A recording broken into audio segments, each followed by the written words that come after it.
42 anyos na barangay tanod timbog sa bypass operation sa Pagudpud, Ilocos Norte. Tutukan sa report.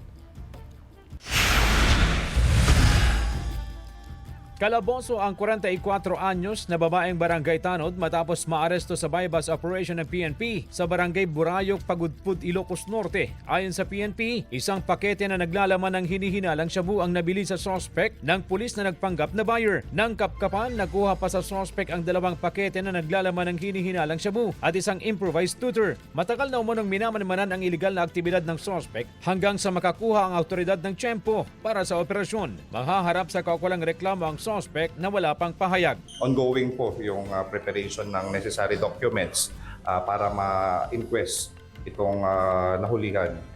Itong barangay tanod natin is under monitoring by Tutati ng ating Pagudpud Police Station.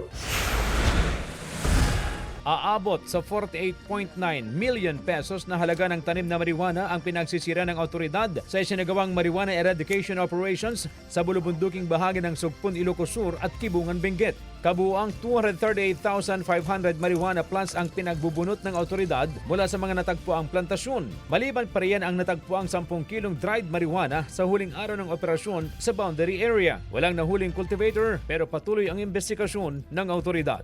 CJ Torida, One North Central Luzon.